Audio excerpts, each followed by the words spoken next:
Bien, donc on va expliquer cet exercice de la porte de trop-plein.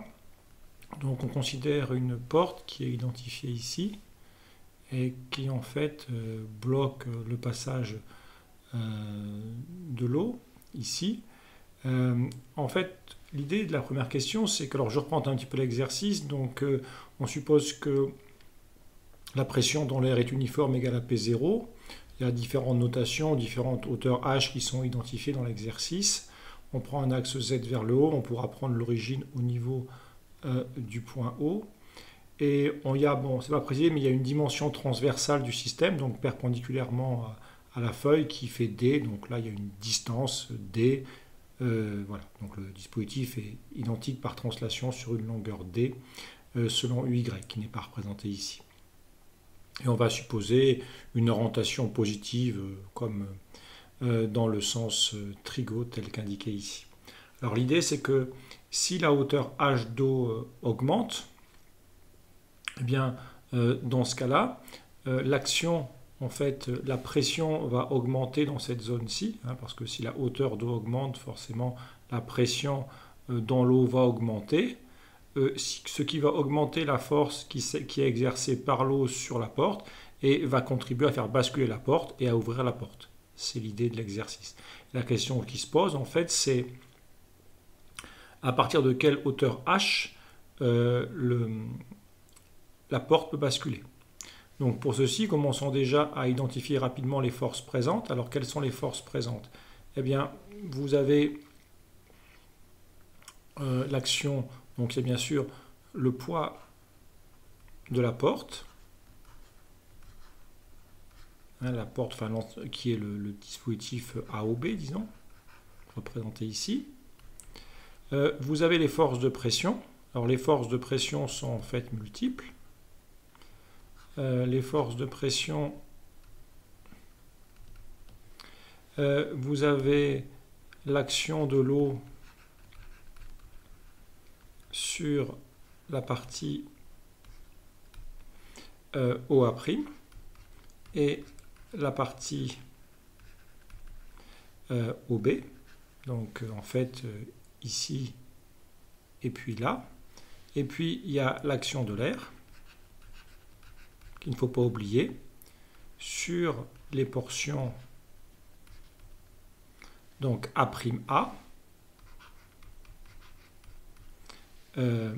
des deux AO de l'autre côté, donc A' d'un côté, AO de l'autre côté, et enfin OB du côté R. D'accord? Donc en fait, voilà, vous avez 5 parties identifiées. Celle-ci c'est l'eau, celle-ci c'est l'eau, celle-ci c'est l'air, celle-ci c'est l'air, celle-ci c'est l'air. Voilà.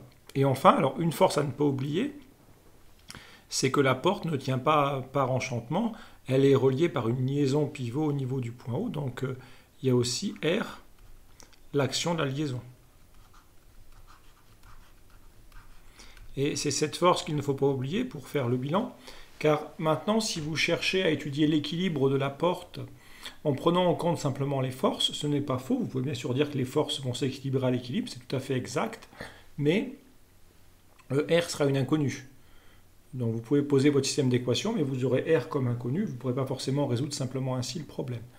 En revanche, l'idée, c'est bien sûr de se dire que si on applique un théorème des moments au niveau de O, eh bien en fait, vu que la réaction s'applique en O et qu'on suppose une liaison parfaite, en fait, le moment par rapport à O de R vaudra 0. D'accord? Le R est non nul, donc on peut dire que R est différent de 0 et inconnu. Mais en revanche, le moment par rapport à O, la force s'appliquant en O, de R fera 0. Donc l'idée c'est de faire un bilan de moment de force et en fait de regarder quand est-ce que les moments vont permettre le basculement, d'appliquer si vous voulez un théorème du moment cinétique au niveau du basculement. Donc dans cet exercice, il faut bien sûr, bon c'est assez naturel, on est sur une situation en rotation avec une réaction de support, une réaction de liaison. Donc là le théorème des moments est vraiment pertinent. Voilà. Alors maintenant, pour essayer de faire, il va falloir faire ces bilans de moments et l'idée c'est que de regarder ce qu'il emporte. Alors avant de continuer, on a décomposé en fait ici les forces de pression. Je vais juste faire une remarque supplémentaire Parce que j'ai parlé des actions de l'air, ce qui n'est pas faux, elles sont présentes. Mais en fait, si on réfléchit bien, et si on reprend la porte, je peux refaire un petit schéma ici de la porte très, très rapidement. Vous avez ici la porte qu'on va représenter très symboliquement en deux parties. Mais si vous réfléchissez bien, eh bien, je vais représenter l'eau très rapidement. Très rapidement comme ceci. Là, vous avez l'eau. Et en fait, maintenant, regardons où est-ce qu'il y a P0. Bon, ici, vous avez la pression P0, c'est l'air.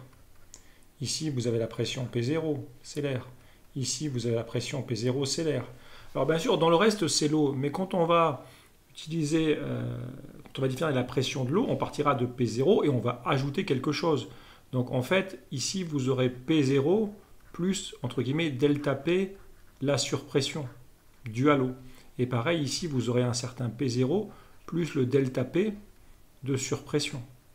Et donc, l'idée, en fait, c'est que les pressions P0, elles vont toutes se simplifier de 2 à 2. Vous pouvez toujours associer des deux côtés une pression P0. Donc en fait, pour la suite, l'idée c'est que, alors, ce terme-là va être négligé, ça va être négligé pour la suite. On vous le dit dans la question suivante. Donc le moment du point, on n'en tiendra pas compte. Le moment de la réaction du support ne va pas compter parce qu'on applique le moment en haut. Et les forces de pression vont toutes, de pression P0, pardon, la force de pression due au terme P0 vont toutes se simplifier 2 à 2. Et il vous restera en fait que la surpression due à l'eau. Donc en fait, les seuls termes qui vont vraiment nous intéresser pour la suite, c'est vraiment les termes de surpression due à l'eau. Mais on va y revenir dans une seconde. Alors maintenant, il va falloir exprimer ces forces de pression dans l'eau et pour pouvoir calculer les moments des forces. Alors pour ceci, bien sûr, pour trouver la force de pression dans l'eau, la force étant une pression fois une section, il faut déjà connaître la pression dans l'eau. Donc je reviens au schéma de départ, je reviens sur le schéma qui est ici. Et je vais essayer de déterminer, on a un point M quelconque, le point M quelconque dans l'eau, simplement ce point est dans l'eau quand même, d'accord? Je considère un point M quelconque, et je vais essayer de déterminer le champ de pression dans l'eau. Alors comment faire ceci? Eh bien, je pars sur la loi de l'hydrostatique, sans surprise, d'accord?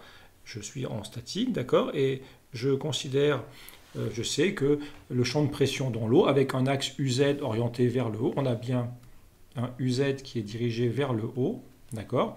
Avec une pression ρ uniforme, on sait que dP sur dz, c'est moins ρ fois g. C'est l'expression de la loi de l'hydrostatique en projection sur UZ, en présence du seul champ de pesanteur, avec un axe UZ vers le haut.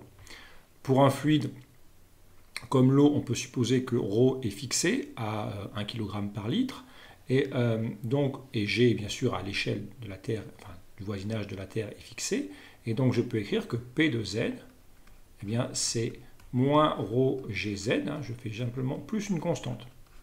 Là, vous avez la dérivée de la fonction P, vous l'intégrez très simplement, vu que la dérivée est une constante. Donc surtout, ne pas oublier la constante. Faites bien une primitive, d'accord? N'essayez pas de faire l'intégrale en une fois, faites une primitive, déterminez, choisissez une constante, peu importe pour l'instant, et après on fixe la constante. Donc comment fixer la constante? Donc étape 1, on fait une primitive partant de l'équation différentielle. Étape 2, on regarde bien le schéma, et on regarde que pour Z égale H, en ce point-là, d'accord? Et vu qu'on a pris l'origine des Z ici, eh bien, ce point-là, à la surface, c'est bien Z égale H. En Z égale H, on doit avoir la pression atmosphérique par continuité. Donc j'écris que P en H doit être égal à P0. Or, P en H, c'est moins ρ g grand H plus constante. Et maintenant, cette relation qui est ici me donne que la constante, elle vaut P0 plus ρ g grand H. Il me reste simplement à reporter l'expression de la constante dans l'expression précédente. Et j'en déduis l'expression de P de Z. Quand vous arrivez là, il faut absolument vérifier votre expression. Donc la bonne méthode, c'est celle que je viens de faire, d'accord? On fait une primitive, étape 1, et ensuite, à l'aide de la condition limite, on détermine la constante. C'est vraiment comme ça qu'il faut procéder. Si vous essayez d'aller plus vite que ça, vous allez vous tromper. Maintenant, il s'agit de vérifier votre résultat avant de passer à la suite. Si votre champ de pression est faux, tout le reste sera erroné. Ce n'est pas la peine d'aller plus loin. Alors, comment vérifier ceci? On vérifie déjà que la pression, c'est bien ρ fois g fois une longueur. Ensuite, qu'est-ce qu'on peut vérifier? On vérifie qu'ici, vous voyez, eh bien, on voit que P On voit quand on va s'enfoncer, d'accord, si on s'enfonce, eh bien Z va aller dans les négatifs, d'accord, Z va décroître, hein, si je m'enfonce, avec le signe moins devant, on aura bien la pression qui augmente. Vous voyez bien que la pression au fond du réservoir, d'accord, Z vaudra moins H0 au fond du réservoir, et la pression au fond du réservoir, elle vaut bien P0 égale plus ρ fois G, grand H plus H0. Donc vous devez bien avoir une pression, vous faites une formule telle que la pression, elle augmente avec la profondeur. Inversement, vous voyez, quand Z augmente, vu qu'il y a le moins ici, la pression décroît. C'est logique. D'accord? Si vous aviez fait une erreur de signe, vous n'auriez pas ce résultat-là. Et donc vérifiez bien le sens d'évolution de la pression, pas faire d'erreur là-dessus, et vous revérifiez a posteriori que à la surface, pour Z égale H, vous voyez avec ma formule, P0 plus ρg grand H moins H fait bien P0. Donc en Z égale à grand H, à la surface, j'aurai bien P0. Il faut absolument faire ces étapes-là de calcul. C'est vraiment très important parce que malheureusement, dès que c'est un peu technique, je dirais qu'une fois sur deux, le champ de pression est erroné alors qu'il suffit de le vérifier. Voilà, donc j'insiste vraiment là-dessus lourdement, mais c'est très important de vérifier les étapes et de faire comme ceci. On calcule maintenant les moments des forces. Alors j'ai encore une fois, vous voyez, c'est ce fameux terme P0, donc maintenant je reparle un petit peu de ça. Vous voyez, le terme P0, il apparaît dans l'eau. Hein. C'est pour ça, hein, c'est ce que j'ai expliqué tout à l'heure, vous voyez, le P0, vous l'aurez partout, vous l'aurez dans l'air et dans l'eau, plus une surpression. Donc pour la suite, vous voyez, je ne vais m'intéresser qu'à la surpression. Pour la suite, ça c'est ce que je vais appeler le delta P de surpression. Et il n'y a que ce terme-là à prendre en compte, parce que les P0 vont simplifier 2 à 2. Ça, c'est un point qui apparaît souvent aussi. Quand vous avez des barrages, vous avez souvent la pression atmosphérique qui apparaît des deux côtés. Donc, ce n'est pas la peine de perdre du temps à la calculer, ou à calculer les forces de ces surpressions. Il faut simplement bien l'expliquer. Alors, donc, ce que j'appelle F1, c'est la force de surpression, simplement, due à l'eau. Donc, ce F1, d'accord, c'est la force sur cette portion-là. D'accord, mais c'est bien la force due uniquement à la surpression dans l'eau. Alors, comment calculer cette force? Eh bien, cette force, c'est la pression. C'est la surpression, d'accord? Alors, comment prend-on la surpression? Eh bien, on prend la surpression par continuité. Vous voyez, vous avez la pression ici, vous partez d'ici, vous descendez, vous arrivez au niveau 0. Donc, du côté de la porte, ici, vous êtes bien en Z égale 0, ici. Et donc, vous appliquez la formule dans l'eau en Z égale 0, parce qu'il y a bien un chemin qui vous mène dans l'eau de la surface à ici. Donc, c'est bien l'altitude Z égale 0 au niveau de la partie inférieure de la porte. Donc, je prends la surpression en Z égale 0. Donc, vous voyez, ce terme-là, je l'obtiens ici en prenant Z égale 0. Donc, ρg grand H. Ensuite, il faut que je mette la section de la porte, de la partie basse de la porte. Quelle est cette section? C'est la longueur L qui est là, multipliée par la longueur transversale D, pour obtenir l'aire du rectangle de base. D'accord? L fois D, D venant vers nous. Ok, donc ça fait ici, pour la surface, c'est L fois D. Voilà. Et cette force est dirigée selon les plus UZ. L'eau repousse la porte. Donc on a bien cette formule-là. Maintenant, comment obtenir le moment? Le point important ici, c'est que la surpression est la même en tous les points ici. La surpression, vu que l'altitude est la même, vous avez la même surpression en tous les points. Donc en fait, vu que la surpression est la même, toutes les petites forces élémentaires sont les mêmes, et donc la force résultante, elle s'applique au milieu du dispositif. Donc finalement, vous allez avoir un bras de levier qui ici vaut L sur 2.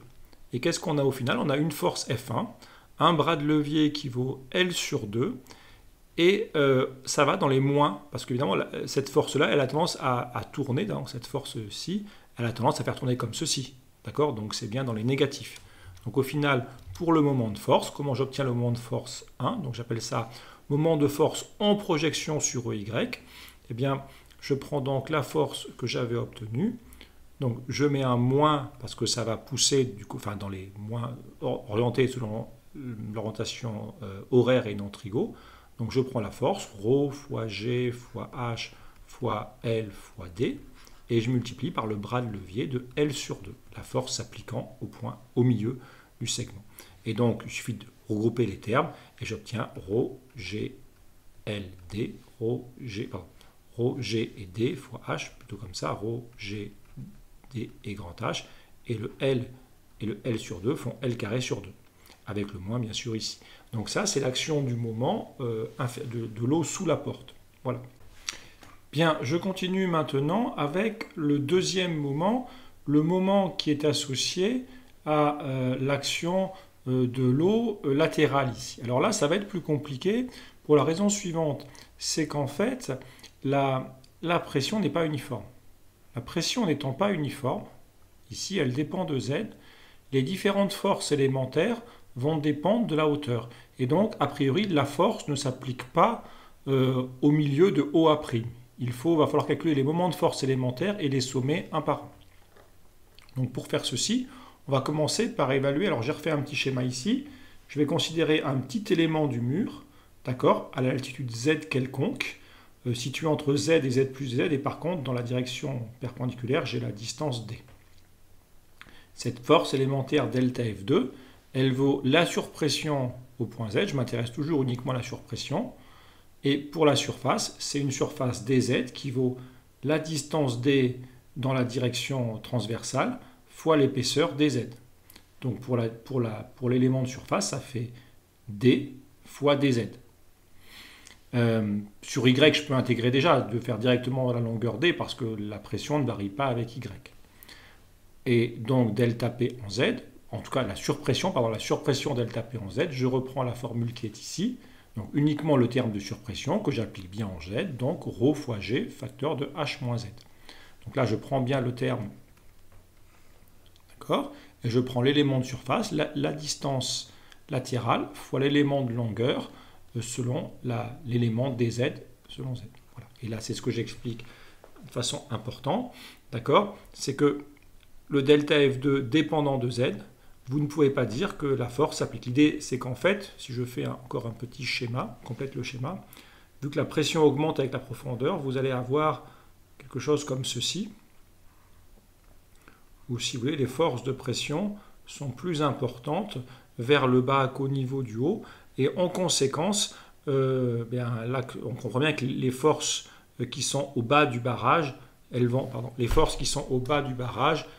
plus compter que les forces qui sont en haut du barrage. Donc on comprend bien que le point d'action est plutôt ici qu'en haut, mais il n'est pas au milieu.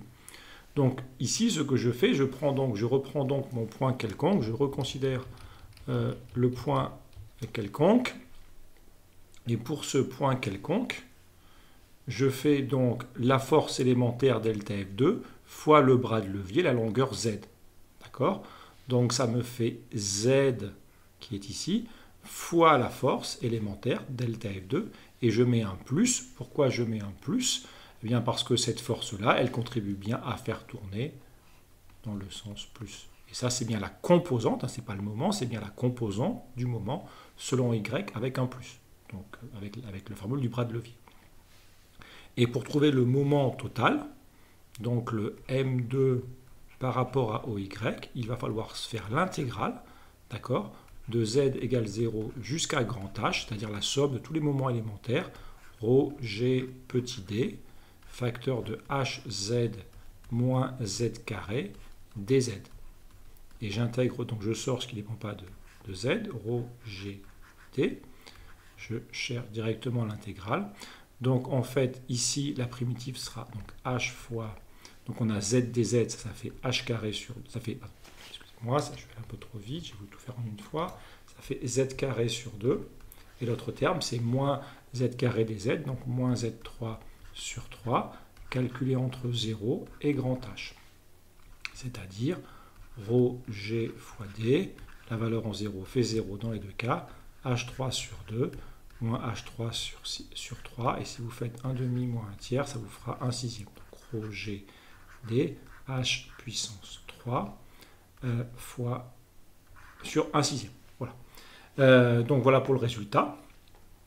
Ok. Et bon, c'est ce que j'ai écrit en dessous ici. D'accord. Alors là maintenant on a les deux moments de force. On a le moment de force qui est ici. Ok. Et le moment de force premier qui était ici.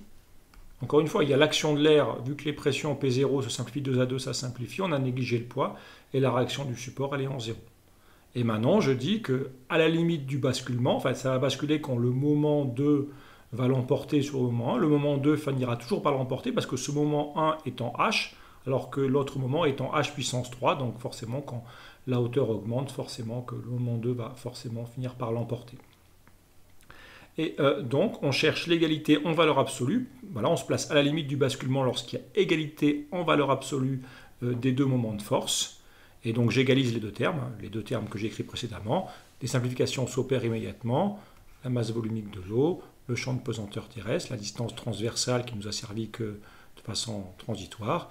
Et on peut aussi simplifier. Et donc on voit qu'on va obtenir que, donc il y a un 2 et un 3, on va obtenir donc L carré égale H carré sur 3, d'accord, parce que le 2 et le 6 donnent un 3, il y a un H qui disparaît, et ça nous donne que grand H, on retient bien sûr la solution positive, hein, bien sûr grand H égale racine de 3L, mais nous bien sûr c'est une hauteur positive qui nous intéresse, donc plus racine de 3 fois L. Donc voilà la solution du problème. Alors après, bon, si on préfère l'exprimer en fonction de petit h, d'accord, bon, mais ça ne change pas grand-chose, bon, sachant qu'avec grand H qui vaut petit h moins h0, donc si vous préférez donner la solution en fonction de petit h, ça ne pose pas de problème. Donc voilà le résultat final, à la condition pour le basculement de la porte. Donc si on revient rapidement sur l'exercice, le point important, c'est vraiment en rotation, ne jamais oublier les moments des liaisons, d'accord, qui sont importants. Donc plutôt penser moment que... Pardon, la réaction de liaison, je veux dire, ne pas oublier les réactions de liaison, et plutôt penser moment que force, quand c'est en rotation. Ensuite, bien déterminer le champ de pesanteur, donc ça va être pas très compliqué, mais vraiment s'appliquer sur l'étape là de détermination du champ de pesanteur. D'accord, ici, c'est une étape assez critique quand même. Bien s'appliquer, je vous ai bien expliqué comment faire avec les étapes à suivre, les conditions à vérifier à la fin. Et ensuite, attention, hein, si vous calculez un moment de force, si la force n'est pas uniforme, il faut revenvenir à des moments élémentaires et assommés. Voilà, je vous remercie pour cet exercice. Ce sera tout.